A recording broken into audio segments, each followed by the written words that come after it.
Good afternoon. Happy New Year. Welcome to Real Estate Raw. My name is Bill Ham. We are starting off the new year with a weekly Wednesday meetup. Appreciate everybody following, stopping by. Let us know who you are, where you're from. So as you come in, post in the chat over there. I'll give everybody a minute to get the notice that we've started this. Get on in here and get a seat. Last call we did here was before the holidays, and I did a recap of 2023. That was the last one we did. Really kind of talked about what we're going to be looking for in 2024. Looking at interest rates maybe coming down. We saw that. They're talking about maybe 3/4 point interest rates coming down in 2024. I talked about that and sort of, is that going to have an effect on the multifamily market? Yes, I think it will have some effect. I don't think it's going to be the giant saving grace of the market. You know, you're talking about interest rates going from what, 7.25% to maybe 6.25%. Yeah, great. I mean, 6.25, 6.25 is better than 7, but you know, it's not great. Okay, good. Yeah, thanks, Monica. I want to introduce Monica Wyndham. She's the right hand of the group here. Helps me run admin. Monica has been in property management for many years and been a good friend and business partner for a long time. So let us know, as she said, who you are, where you're from, what city you're from. Always want to keep this networking. So this we talked about last week, or right before the holidays, kind of a 24 outlook. What do we see going on? I'm still thinking that a lot of creative financing is going to be a hallmark of 24 going forward. Reason being, even if they lower the interest rates, lender attitude I don't think is going to adjust that quickly. If you're watching the news, there's still a lot of multifamily loans that have matured, a little bit of stress in that market there, but the big one is office. Still seeing a lot of distress in the office market, and so there's a lot of loans maturing in the office world that's going to kind of make the lenders' balance sheets tough in general, and I think that's going to sort of translate into multifamily borrowing. Therefore, creative financing is still going to be, an absolute must skill to have going forward into 2024. All right, so today we're going to talk about our 3 skills that you're really going to have in place going forward into 2024 to be successful. It's the 3 things that I always say everybody needs to have in this business: deal flow, deal analysis, networking. All right, and they're not really skills, they're 3 systems. Those are the 3 systems that you're going to have at all times in this business to be successful. Everything that I can teach you, everything that anybody else can teach you in this world will always fall under one of those 3 categories: deal flow, deal analysis, networking, right? And that's what my entire program is here to really teach you. Sidebar, quick sales pitch, by the way. If anybody needs any help with their business or getting into this business, certainly reach out to me through the website. I can help you out personally. But okay, sales pitch over. So going forward, deal flow. Let's talk about that. Deal flow is the art of getting all of the product in the door, right? Like any business, it's a numbers game. So under deal flow, we're going to talk about market selection. That's the first one right out of the gate, is choosing a market. Where's your multifamily market going to be at, right? I always say start off close to home. That's an easy answer. But what I would also say really is that you want to be focused on deal flow, right? So when choosing a market, you've now got to go to number 2 there, which is deal flow. 3 deals a week. So yes, let's start off close to home, and we're starting in 24, and we're going to go out and choose our multifamily market. But consider that you're going to have 3 deals a week coming from that particular area. So I tell everybody, start with their own home address, draw a circle around your address on the map. Inside of that circle, you need to find 3 deals a week. 3 what? Duplexes, 10 units, 100 units, right? Depends on what you're looking for. So start at home, make the circle bigger and bigger each week as you need to find 3 deals inside of that circle. Obviously, if you're looking for larger properties, that circle is going to get much bigger, much faster. If you will follow that method, it will stop you from jumping all around the country, doing what I call the LoopNet level, right? If all you're doing is just clicking on LoopNet and Crexy and you're bouncing around the country at that level of looking at deals, there's nothing proprietary about what you're doing. There's a million people a day log into those websites, and so I'm not saying there's never ever good deals on those kind of sites. I'm just saying if there was, believe me, it ain't going to be there for very long, because a lot of people see those. So you've got to kind of really start choosing your market based on your ability to show up. And that's the second aspect of choosing a market, right? Deal flow, can you show up? Then let's talk about jobs and demographics and red state, blue state, whatever, and landlord laws and all that kind of fun stuff. The main metrics of choosing a market, which is the first aspect of deal flow, Can you show up? Because you're going to have to go over there and meet the realtors, do property tours, and establish yourself in that market. And can you find deals in that area? So right now, deal flow is very limited. We know this. Deal flow has been tough through the holiday season. By the way, that's a conversation I've had with a lot of people. It's not you. You're not doing something wrong. Deal flow is very limited. It always is, sort of starting Q3, October, November, December. People are not trying to bring new properties to market because they know you going out and trying to source debt at the end of the year is very difficult, right? So what you're going to see is, and I've said this several times, NMHC, the National Housing Multifamily Conference in California, it's the end of this month. Once you see that, you'll start seeing a lot more listings come out after that. So be looking for new deal flow around February, March, things of that nature, right? So that's what you're looking for now. Choose your market based on where you live, your access, your ability to get there. Draw that circle, make the circle bigger in order to find 3 deals a week inside that circle. Bigger deals, probably going to mean a bigger circle. And then lastly, can you show up? So that's kind of choosing a market, right? It's going to be working with a lot of realtors going forward. I do believe there's going to be a fair amount of foreclosures. You're going to want to go out and start networking and getting to know those realtors right now. Learn your underwriting, learn the math so that you go into that market cycle with full momentum. One of the biggest mistakes you can make is trying to actually time a market, right? That's one of the biggest mistakes I've made in this business, was trying to time stuff and say, oh, I'm going to get in at the right time or get out at the right time. It's a mistake. You can never time stuff. Just get in and learn and just start doing the business, right? If you'll start meeting those realtors, getting to know them today, you're going to have good relationships in place when those foreclosures, when those deals start to hit the market, right? Very difficult to call up banks and everybody asks, hey, can't we just call up the bank and see if they have any foreclosures and stuff like that? You can try. Doesn't work very well, not unless you have a pretty good relationship with that lender or bank. So that's not a very viable way of getting deals. They're typically just going to tell you to call their realtor. So I'm telling you from experience, relationships with realtors, that's your trick.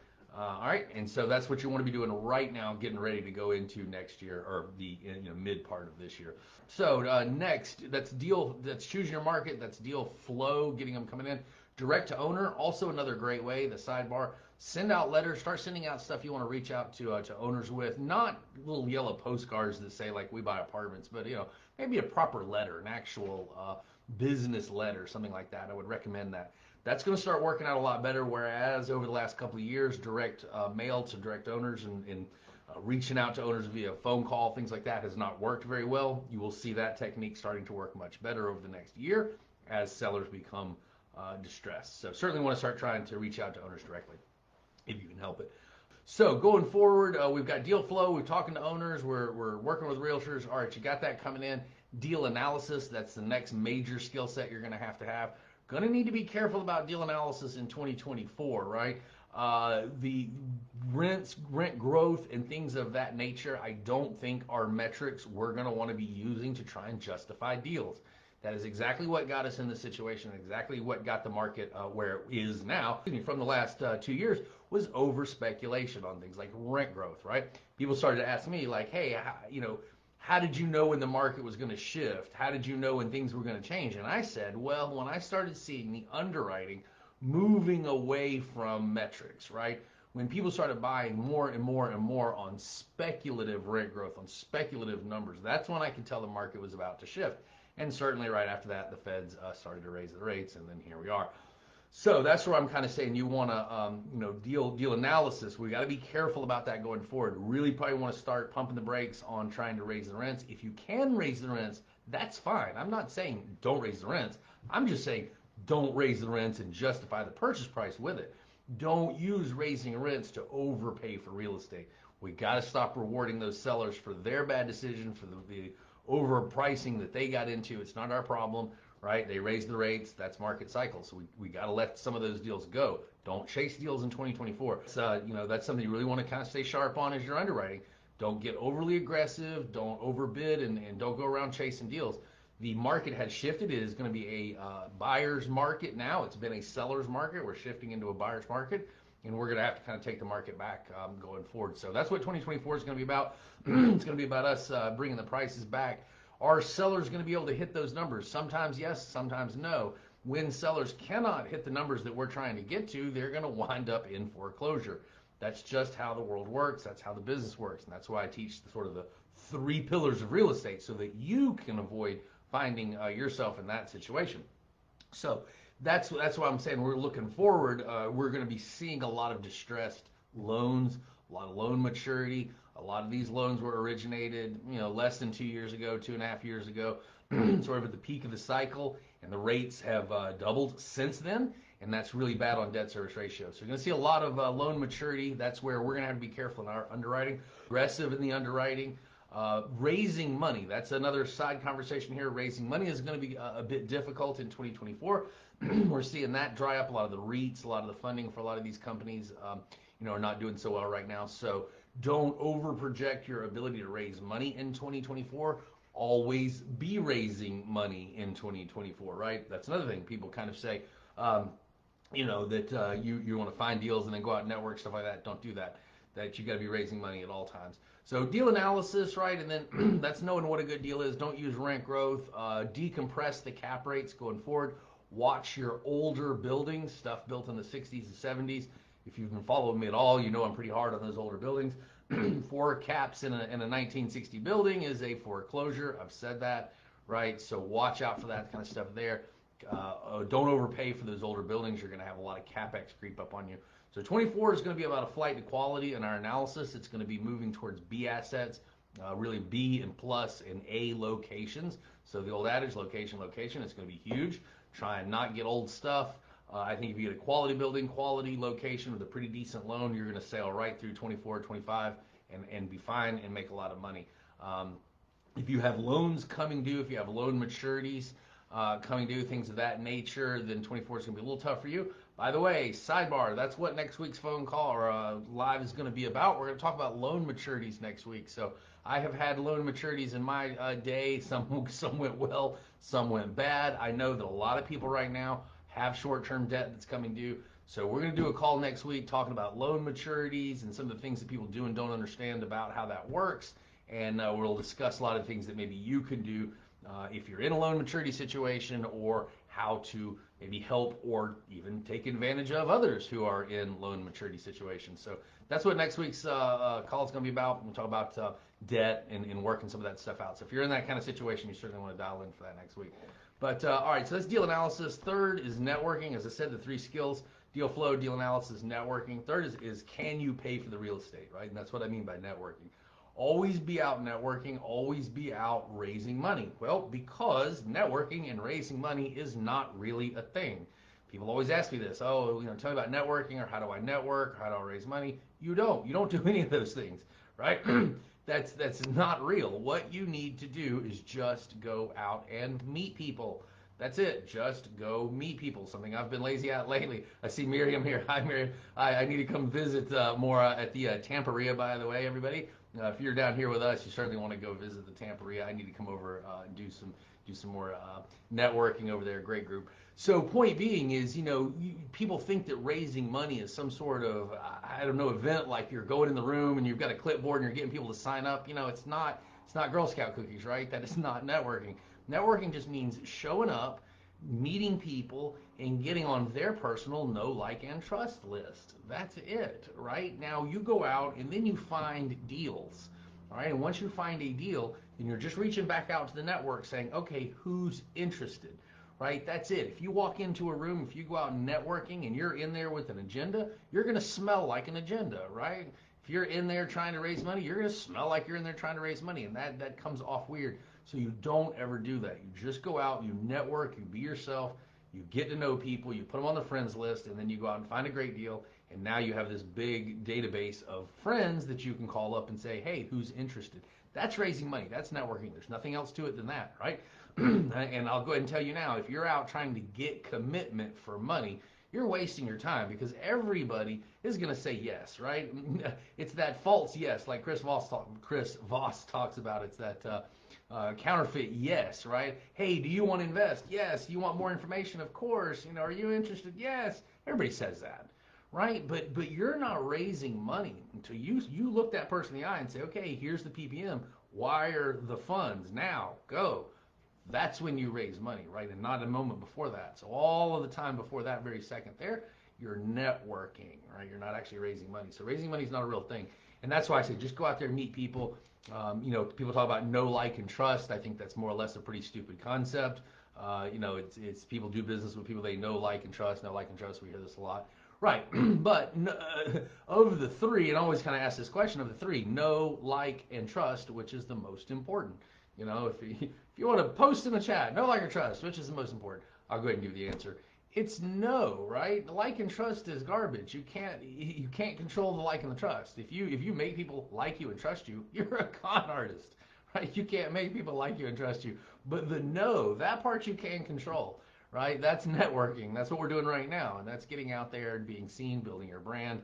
Something you're going to really want to do in 2024 is get out, and build your brand every way you can, because you can't control it beyond that. Know and trust, or like and trust, forget that part, just be known, networking. And that's why I say that's the third aspect of a successful real estate business. You go in, it's deal flow, deal analysis, networking, right? We got to go out and have our market selected. We got to know where we're getting the deal flow from. We got to be working with realtors, direct to owner, get that system in place and get that running. Now you have to know what you're looking at, right? It's competency times frequency equals revenue. So you've got to go out and have the frequency of deal flow. You got to have the competency of deal analysis, knowing what is a good deal, knowing the numbers, what's realistic, right? And then lastly, you got to have your network in place to actually pay for this stuff. Unless you're already rich, or you won lottery. If so, put your name in the chat, give me a call. But if you're normal like the rest of us, you're going to have to go out, probably get a mortgage, raise some money, syndicate some deals. And so that's where the list comes in. That's where your database comes in.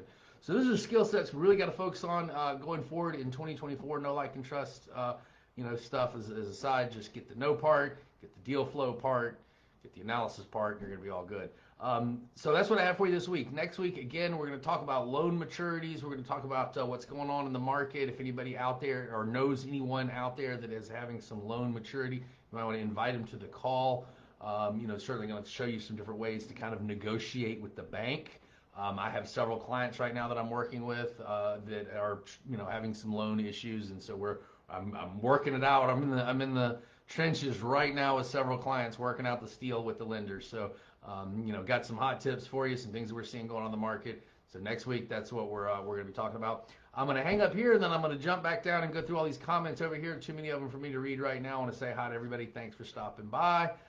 And we will see you at our regular time, Wednesday, 2 o'clock, every Wednesday here in this channel. See you next week.